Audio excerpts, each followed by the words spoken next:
So, throughout my essay, I chose to examine the two stories, The Geranium and Judgment Day. And specifically within these stories, I chose to dive into the mind of Old Dudley and Tanner, who are the two main characters of these stories.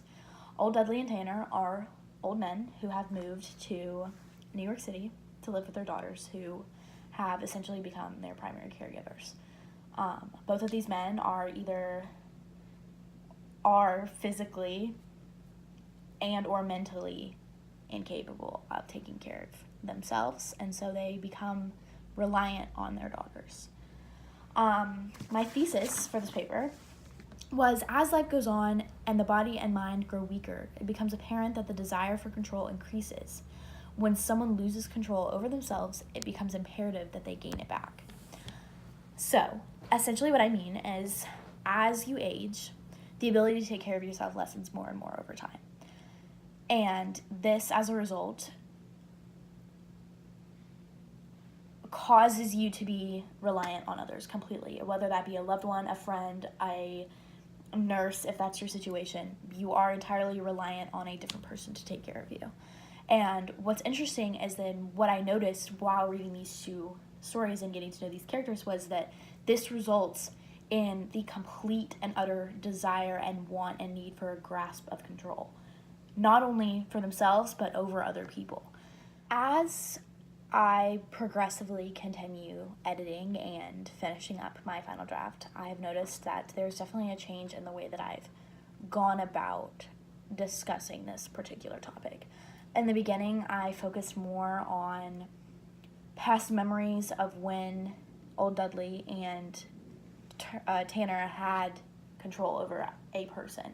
And while that is important, I neglected to examine really how these two characters were feeling and how this loss of control is affecting them, and just the change in their general personalities.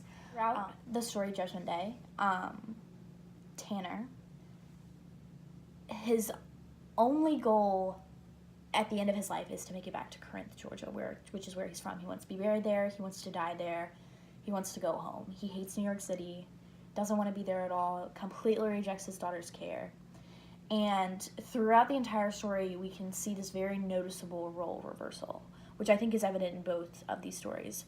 The daughters are now becoming the parents, taking care of these two men who are almost childlike in their behavior and the way that they think about things, so eager to do things themselves, which is almost like a child who's growing up is.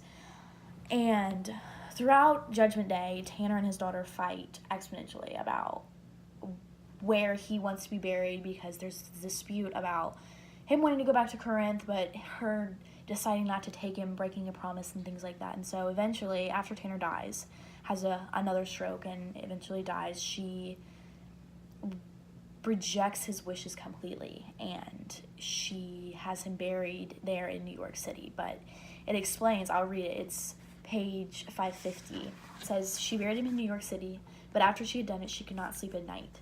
Night after night, she turned and tossed, and very definite lines began to appear in her face.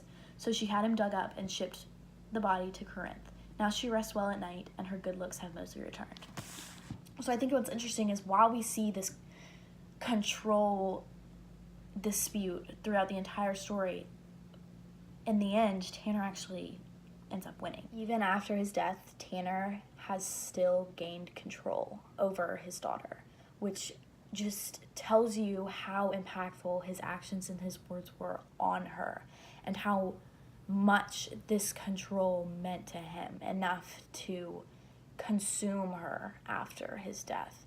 So much so that she ends up giving him what he wants and sends him back to Corinth, Georgia. What's interesting with Old Dudley and the Geranium is how vocal he is about his feelings about this loss of control. Not even the loss of control, but his daughter's almost reluctance to want to take care of him. It says on page 4, Old Dudley thought if she'd just let him alone, let him stay where he was back home and not be so taken up with her damn duty. So it's very clear here that Old Dudley feels as though she has ripped him from his homeland, and he has lost everything because of it. And so you can see just there's a clear rejection of her care and her love for him, and he writes it off as, oh, she's only doing this because she feels like she has to, which I think that underneath hurts him,